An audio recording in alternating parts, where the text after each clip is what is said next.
Wednesday, the 1st of March, 2017, Monaco 64, home of alternative economics and contrarian views. Even though I'm not a proponent of Keynesian economics, John Maynard Keynes said something that's very true many years ago. He said that markets can remain irrational for longer than you can remain solvent.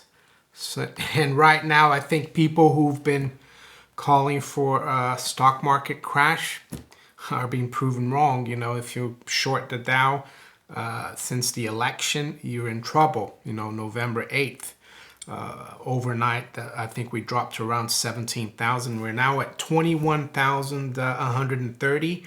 Dow is up over 300 points today, up 1.5%. S&P was just shy. The high is just shy of 2,400. We're at 2,397, up 34 points.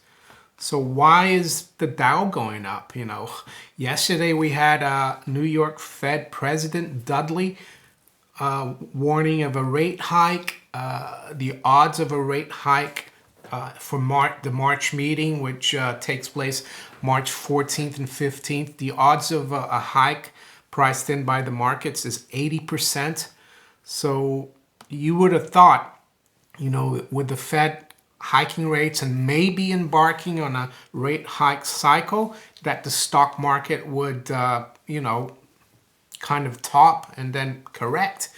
But no, we're making new highs. Very strange. A lot of people are probably saying that the markets took President Trump's first speech to a joint session of Congress well. Apparently he was very presidential. I don't know what that has to do with the markets, but you know, people always try to find reasons why, and they, you know, they can say, oh, it was a full moon yesterday, that's why the market's up. You know, President Trump spoke, and he spoke really well, the market is up.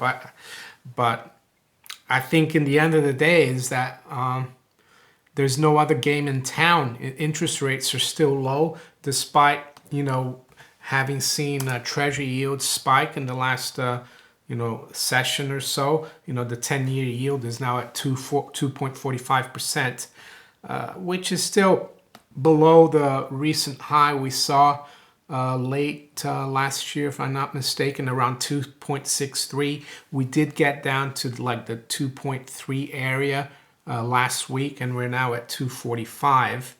And just today, the 10-year yield is up 6 basis points. So, yeah, and the Fed hikes interest rates.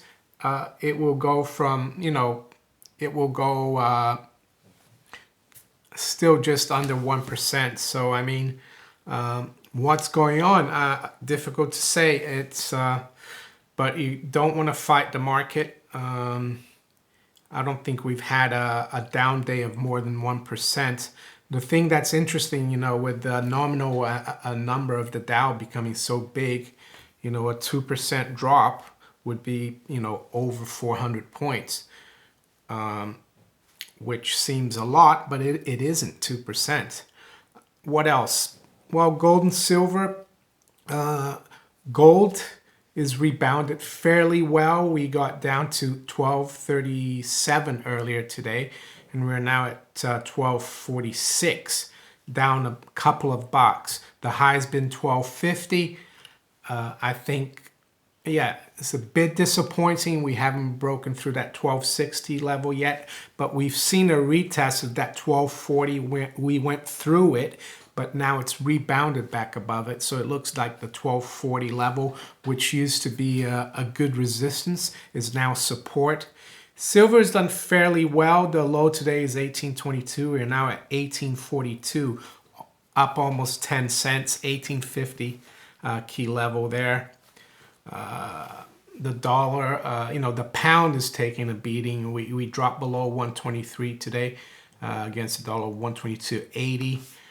Let's see the dollar index, how we're doing.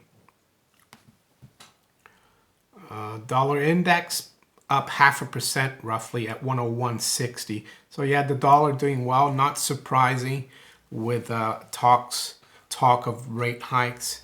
So it's quite strange that all of a sudden in the last few days, they've decided to talk up interest rate hikes, and the market is discounted almost a certainty of a hike for March 15th. Yeah, just wanted to touch up on that. There's not much else to say. Bitcoin's doing very well. We're broken through 1200, 1221, almost, parity with an ounce of gold, which is 1246. No, not much else. I'll keep an eye on the markets, and I'll talk to you guys later. If you enjoyed this video, give me a thumbs up, share it far and wide. If you haven't subscribed to my channel yet, please do. And if you like to donate to my channel, there's some links below in the description. I'll talk to you later. Bye.